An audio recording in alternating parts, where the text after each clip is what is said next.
a la Champions, uno de los famosos partidos de los champiñones. Champiñones League, sabe que íbamos nosotros, pues yo convocaba a Sergio y llegó la hora y nos vamos, y al delegado le digo que vámonos. Y entonces me dice el delegado, me dice, oye, que el futbolista dice que está ahí. Digo, no, el futbolista, pues nosotros nos vamos, no esperamos. Entonces va con su padre y llega, tenemos que parar en un sitio en carretera que estaba ya estaba concertado para merendar, y merendamos, y me viene y me dice que quiere hablar el padre contigo. Digo, yo con el padre no tengo que hablar, yo tengo que hablar con el jugador. Viene el jugador para acá y me dice, mister, que hemos pinchado, ¿qué tal? Y le digo, mire usted, yo le voy a decir lo que yo hubiera hecho si a mí el entrenador del primer equipo me cita con el primer equipo. Yo hubiera dormido la noche anterior en la puerta 5, hubiera dormido en la puerta 5 y hubiera sido el primero en estar en el autobús para que me viera el entrenador. Eso es lo que yo hubiera hecho. Por lo tanto, usted tal, pues bueno, pues el jugador. Él lo cuenta eso y dice que desde entonces no ha llegado nunca tarde a un entrenamiento ni a un partido, ¿no? Un ojeador del Betis nos dice a 2 o 3 chiquillos, a 3 chiquillos que tenemos que ir a probar con el Betis, y vamos a Cama. Pero claro, a Cama había que coger un autobús. Yo creo que tendría 10 años tendría. Y ese día cojo el autobús, nos vamos mis amigos, y cuando estamos en Cama, pues me coge el Betis, nos coge y me tengo que ir a la oficina donde estaba la secretaría del Betis, antigua. Y claro, se va haciendo tarde, mi padre ve que yo no llego y mi madre ven que yo no llego a casa, y por lo tanto pues hay una preocupación. Van a casa de los amigos de allí, que si sabe dónde está Joaquín, nadie sabe dónde está, y por lo tanto llego muy tarde, con el consiguiente bronca fuerte. Y en el Betis nos habían dado unos papeles que era la autorización de tu padre, paterna, porque antes tenías que firmarlo, porque además como no había, pues tenías que firmar creo que 6 papeles, porque eran por cada año. Entonces cuando yo a mi padre, que lo veo tan enfadado, y a mi madre tan enfadado, pues que le tengo que decir la verdad, que vengo de tal, que me había cogido. Claro, mi padre, el hombre, el enfado se le pasa, pero pasa a otro tipo de enfado, y dice que al Sevilla, al Betis no puedo ir. Niño, si tú eres futbolista y te gusta el fútbol, tienes que ir al Sevilla. Y entonces mi padre tenía un contacto en el Sevilla, no recuerdo quién, estaba pensando pero no recordaba, y entonces pues nada, ese contacto, al día siguiente me viene mi padre y me dice a probar al Marqués de Contadero, al lado de Piscina Sevilla, donde entrenaba el Sevilla, que te van a hacer la prueba. Y efectivamente llego, estaba Pepito Alfaro y estaba Pepe García el Gordo. ¿Y señor? Y entonces el Sevilla me coge. El Sevilla me coge, lógicamente, dejo ya los papeles y firmo por el Sevilla, infantil, y empiezo a entrenar en el Sevilla infantil y a jugar. Y bueno, pues entreno inclusive con el primer equipo infantil.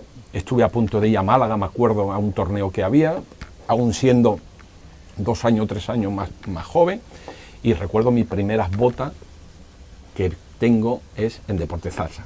El Sevilla me da un vale, y yo voy a Deportes Zarza, y eso para mí fue algo especial, ¿no? Y luego pues en las categorías inferiores, cuando yo juego, no solamente que jugamos en el Marqués de Contadero y en Piscina Sevilla, sino que hay un partido, que eso creo recordar que no se ha vuelto a hacer, o no sé si antes de un partido del primer equipo, después de un partido del primer equipo, juega el infantil, y jugamos en el estadio Ramón Sánchez Pizjuán.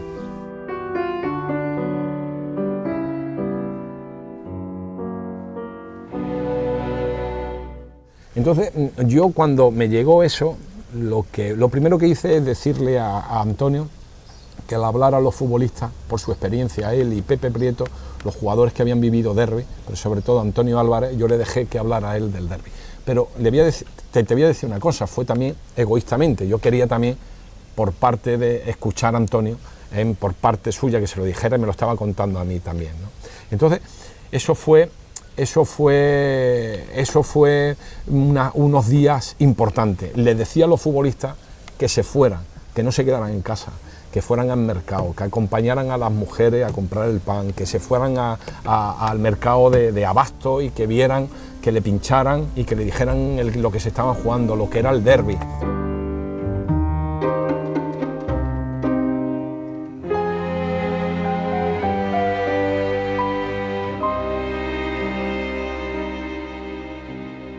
Recuerdo que el primer año que venimos de Isla Canela, la primera reunión que hacemos, la hacemos con las mujeres, con todas las mujeres, ¿no? Y hay un ambiente ahí, bueno, y lo hacemos en Roble, lo hacemos con todas las mujeres, en contacto con todos los consejeros, con todos los, y bueno, y a partir de ahí generamos lo que es las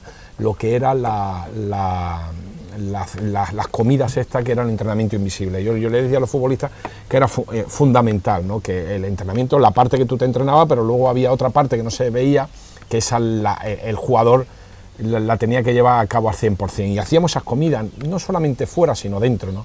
Yo recuerdo las comidas que hacíamos dentro, recuerdo anécdotas en época de Semana Santa, donde los futbolistas con su incienso, con su música de Semana Santa, y donde nos sorprendían jugadores como Pablo Alfaro, que lo traían en un soporte, se cogía, se ponía una corona, Pablo, que parece el Cristo del Gran Poder, y todo el mundo cantándole saeta, pero es que el siguiente paso era los Nico Oliveira, los Tabaré y los Zarayeta, y decían que eran los negritos, que iba a pasar los negritos, y había un ambiente espectacular, nos reíamos, y luego yo entendía, cuando teníamos las comidas, como el equipo, yo era muy exigente, yo entendía que el futbolista tenía que tener su momento, ¿no?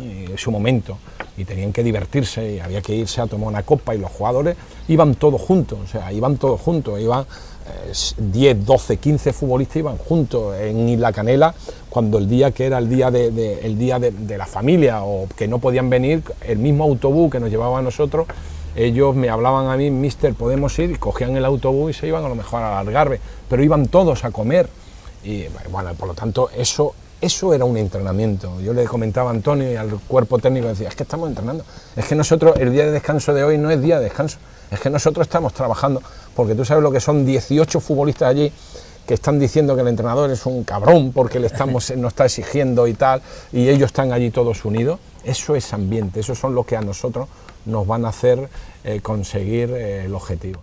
Pues fue curioso, sobre todo su forma de gestionar el club, ¿no? Acostumbrado pues con el Sevilla, con Roberto y con José María del Nido, pues que bueno, pues que a cualquier hora podía, pues Augusto, pues tengo el choque de que con Augusto la relación tenía que ser por la noche, ¿no? Por la noche. Entonces, bueno, pues durante todo el día, pues si había algún pequeño problema o cualquier cosa que tenía que contarla, pues tenía que esperar hasta por la noche, ¿no? Pues, insisto, fue duro, y sobre todo en una parcela donde te encontrabas solo, porque el presidente Augusto pues los problemas teníamos que hablarlo a partir de una hora. Que yo a las 12 menos cuarto estaba echado en el sofá y le decía a Rosa, despiértame a las 12 menos cuarto, que a las 12 quedaba con el presidente, iba a las 12 y él sabía que yo hasta las 2:30 o las 3 menos cuarto podía estar, porque tenía que entrenar al día siguiente a las 10 de la mañana, y a las 9 como muy tarde tenía que estar en la ciudad deportiva. Me iba yo y venía otro, ¿no? Bueno, pues es verdad que yo soy una persona de acción, ¿no? Y muchas veces, pues bueno, de acción, y por lo tanto, bueno, muchas veces se precipita uno.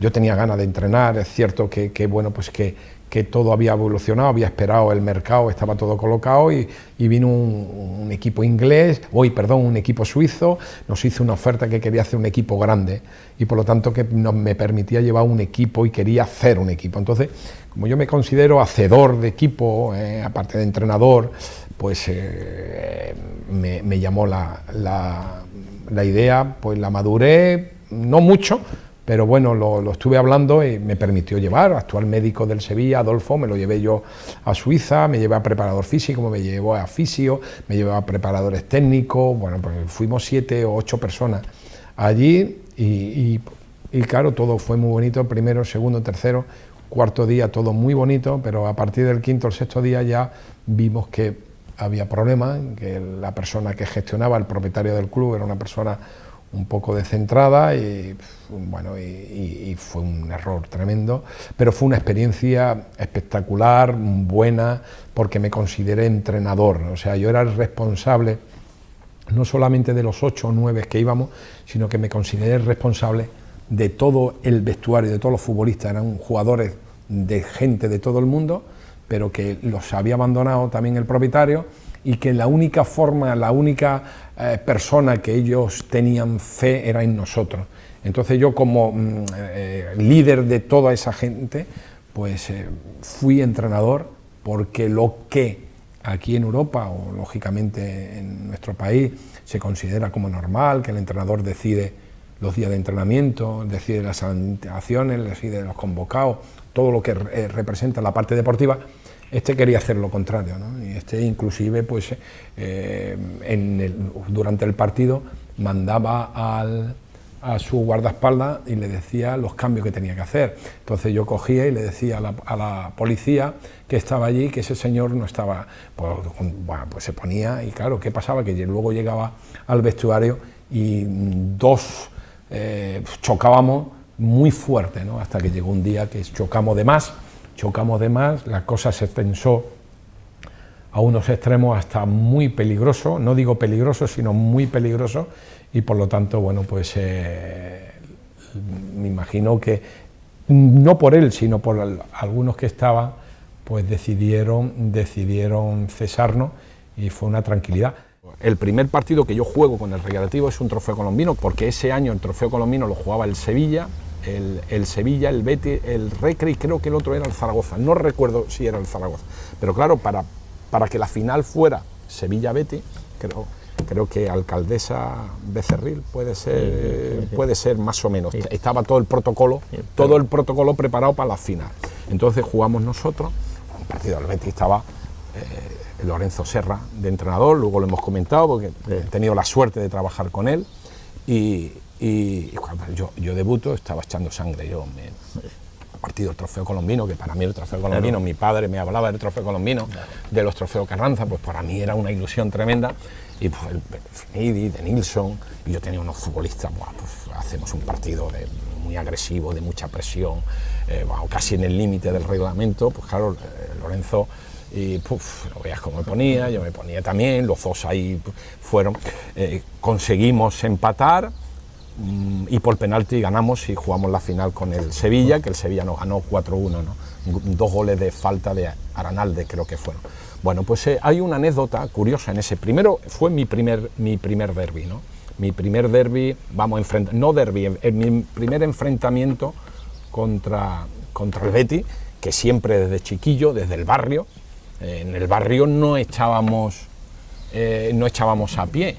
En Pío XII, cuando jugábamos, decíamos los del Sevilla por una parte y los del Betis para otra, ¿no? Eso es así, yo me imagino que los chiquillos, claro. Ahora con las escuelas es distinto, ¿no? Pero antes en el barrio era así. Pues cuando en ese enfrentamiento final de choque, que tú sabes que de donde estaba el banquillo hasta donde estaban los vestuarios había que cruzar todo, pues ahí había una. Y recuerdo que Rogelio me cogió y me dijo: mister, tranquilo, y me dijo una cosa que se me quedó. Dice: tranquilo, porque fíjate, era el primer partido que yo hacía en lo que era la comunidad de andaluza, ¿no? Me dice: además, me juego lo que quiera, que en 3 años estás entrenando en primera división. Claro, a mí, ¿qué me pasa? Que yo iba muy caliente, cuando te dicen eso, pues cogí y digo: venga, pues de acuerdo, que ojalá, le di la mano, ¿sabes? Y luego lo hemos visto otra vez, le debo la comida, no pudimos comer, pero sí es cierto que le he visto alguna vez y le he recordado esas palabras.